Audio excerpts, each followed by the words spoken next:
My name's John. I'm a sound engineer from Melbourne. So I got into the music side because of Dad. He wasn't allowed when he was growing up to play any instruments. So he sort of is living through me, and he got me to learn at a young age, and it sort of started from then. And in high school I was playing in bands, recording. But it wasn't until I did work experience in Year 10 where I saw the production side of music and post-production and sound design.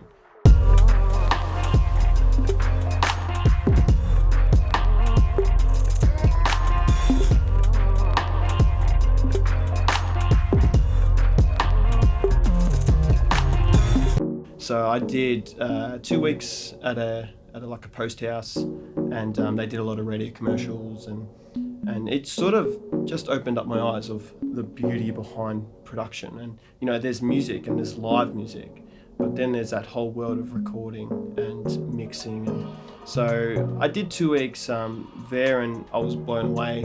Went back to school, and I sort of knew that that's it. That's where my dream was. That's what my passion was. I always had music, but this was how I could make maybe a career out of it.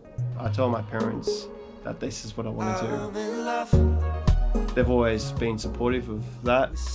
Yeah, I basically left school, I think started year 11, and I just did a traineeship, went for it, and basically haven't looked back since, and that opened my eyes up into, you know, the whole production world.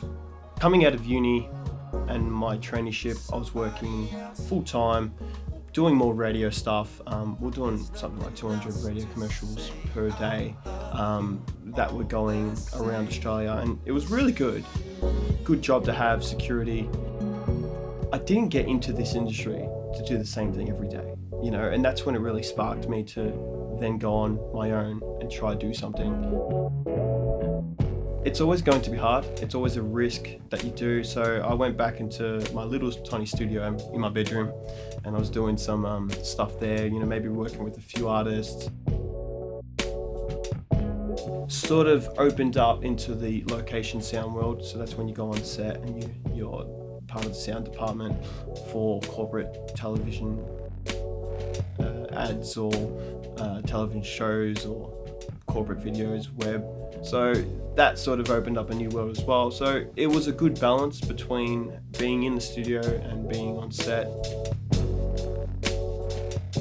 And basically just keeping at it, you know. I had to work at another job to fund getting gear and keep doing what I love, but that was the drive to keep doing something else, to do what I love. And I knew that there was going to be a point where I changed.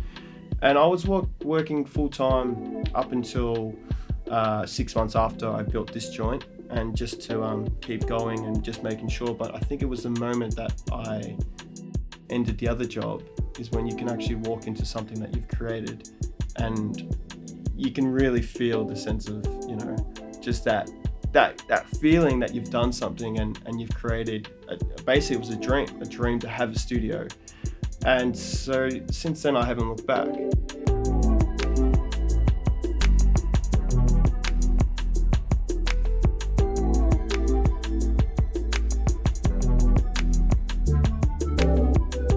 The jobs that I'm doing, just say it's music production, I would then produce a track for an artist and we work on it from start to finish together. But you know, they have the sense that they can come into this studio and they can be comfortable. It's their house as well, you know, so we can create some magic in here, and I'm with them every step of the way.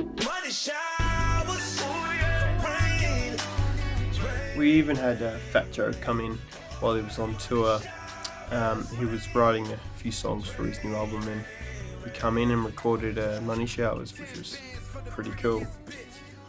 Location stuff, so that's sort of really expanded this year because I was lucky enough to land a good gig on a television show. It's a travel show that takes us around the world.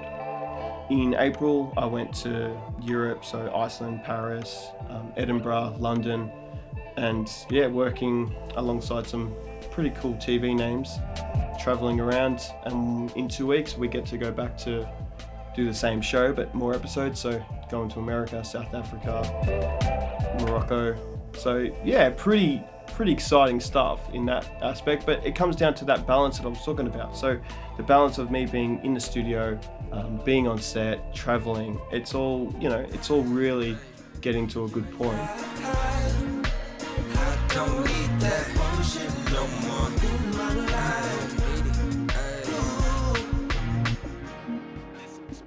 The other stuff that I'm doing is audio songwriting workshops in the Northern Territory.